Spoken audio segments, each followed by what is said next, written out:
What's going on there, YouTube? It's Gores here. Power of the Elements just dropped, and everyone's talking about Sprite and Tier Limit, but there's one deck that they're not talking about enough, I feel. It's not getting enough love, and let's get down to earth with it a little bit and talk about Vernusylph. Vernusylph is an Earth Fairy archetype that allows us to manipulate generic Earth support to create boards and create locks and also protect our Earth monsters. And we're going to get into this down and dirty, so let's talk about it. So first off, we have 3 copies of Vernusylph of the Flourishing Fields. Vernusylph of the Flourishing Fields prevents Vernusylph monsters from being destroyed by card effects. And then in addition to that, you can discard herself and a monster or Vernusylph card to add a Vernusylph card from deck to hand. Then we get to special summon an Earth monster from our graveyard, and then we're locked into Earth monster effects for the rest of the turn. Next up, we have Vernusylph of the Awakening Forest. Vernusylph of the Awakening Forest allows us to discard itself, a monster, or a Vernusylph card, send an Earth monster from our deck to our graveyard, and then summon any different Earth monster than the one we sent from deck. From our graveyard. In addition to that, we are locked into Earth monster effects for the rest of the turn, and we can target our Earth monsters, our Vernusylph monsters we control, and allow them to attack twice. Next up, we have 3 copies of Vernusylph of the Thawing Mountains. The Thawing Mountains allows us to discard itself and a monster or Vernusylph card, draw a card, summon an Earth monster from our graveyard. So this is kind of like some good hand correction for us. And then we can also target a Vernusylph monster we control, and it can attack twice.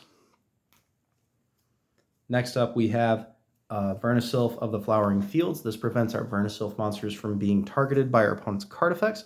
And then in addition to that, we can discard itself and a monster or Vernusylph card, and then add an Earth monster from our graveyard to our hand, except for Flowering Fields. And then we can special summon an Earth monster from our graveyard. Next up, we're going to talk about the MVP of the deck. This card is absolutely cracked, y'all. We have 3 copies of Vernusylph Corolla. So what Vernusylph Corolla does is it makes all of our Earth monsters Vernusylphs. So they're all treated as a Vernusylph monster.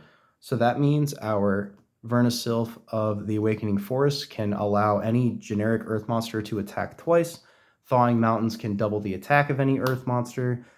This will prevent all our Earth monsters from being targeted, and our Flourishing Fields will prevent any Earth monster from being destroyed by card effects. So basically, this says all of our monsters are Vernusylphs because we only run Earth monsters in the deck. And then in addition to that, we can actually discard our Vernusylphs without having to discard the additional card once per turn to activate their effects, thanks to Corolla. And that's not like a hard once per turn. So we actually can stack these. So if we have multiples of these, we can just discard one Vernusylph to trigger one Vernusylph effect instead of having to discard 2 cards like we normally would. Next up, we have 3 copies of Vernusylph and the Flower Buds. So the Flower Buds, what this card does is we target cards our opponent controls equal to the number of Earth monsters we control that were summoned from the graveyard. And then as long as we return at least one of our summoned monsters from the graveyard, we get to return any number. So if we have 5, we can bounce 5 monsters and then just return one of ours. So, and it doesn't even have to be face-up cards. I should correct myself. It can be, or it doesn't have to be monsters. It can be any face-up card. So that's pretty important to note with this card.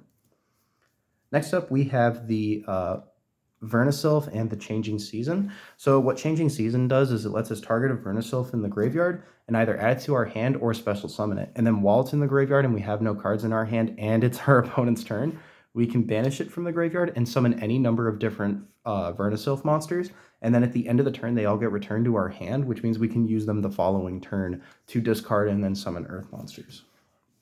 So what Earth monsters are we summoning with this deck? And you can summon any Earth monsters, so there's infinite possibilities.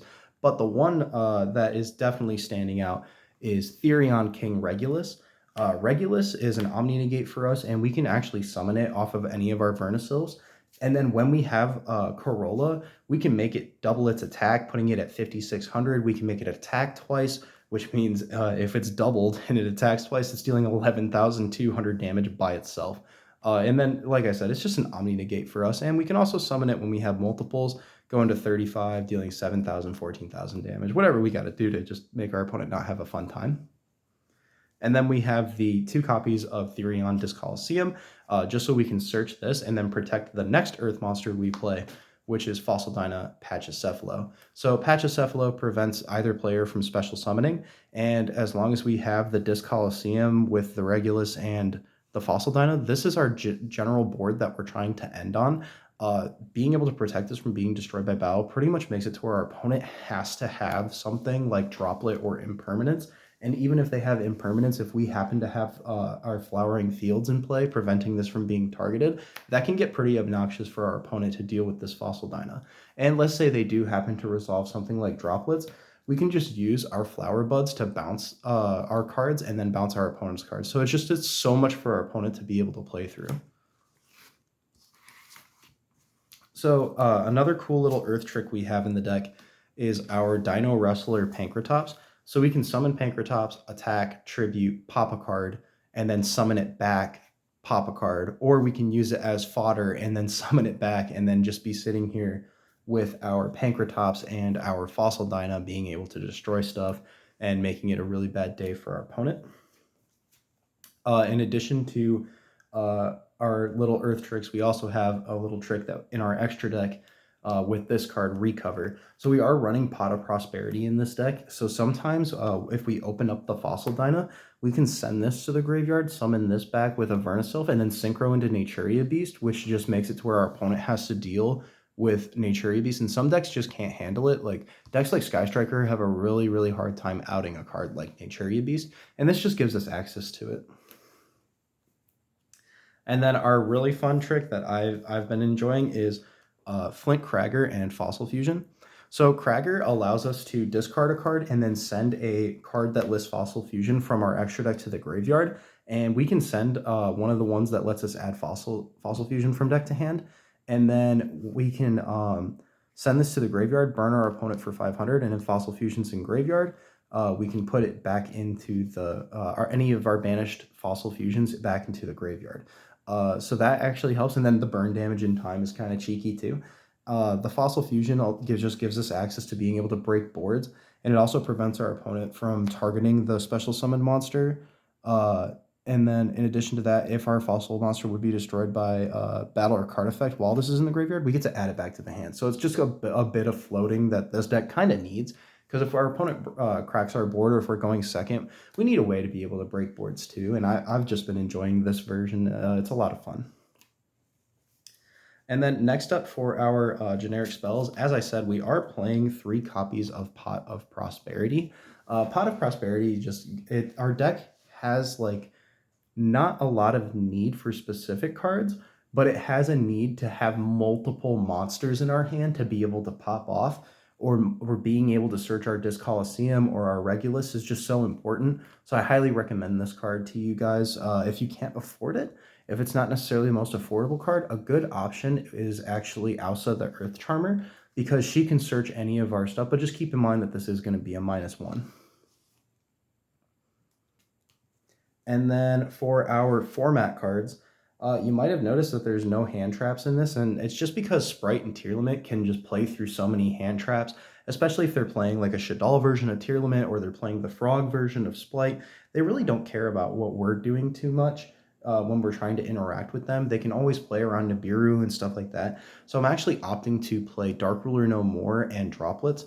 Dark Ruler No More, if we open with the Vernusylph of the Awakening Forest and a level 7 or higher, Dark Ruler No More is just going to allow us to clear their whole board because of the Fossil Fusion monsters that we run. So that's basically the main deck, y'all, and the reason we're running it is like this is just because I don't think hand traps are too impactful in a deck like this, and the fact that we have to discard our monsters from our hand is just limiting us if we are playing hand traps. And then in addition to that, if you look at our changing seasons, holding on to hand traps while we have changing season can sometimes hurt us. So these are just sometimes better. Droplet is Droplet and Dark Ruler is Dark Ruler. You can also opt to play Mystic Mine if Droplet is too expensive. So that's it for the main deck, y'all. And so far for me, it's been extremely fun.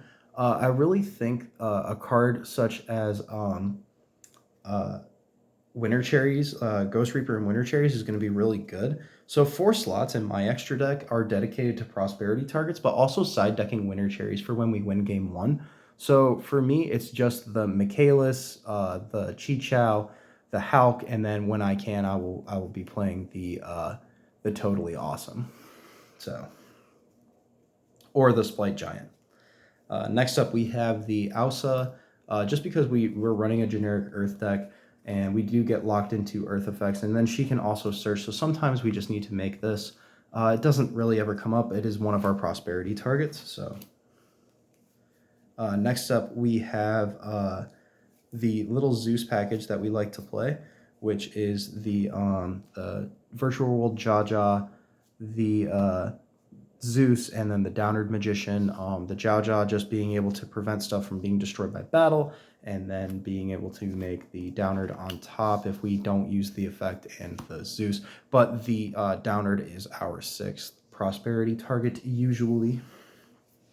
And then we are running the 1 copy of Naturia Beast because, we're running the Recover, and this helps us in matchups such as Sky Striker and Despia.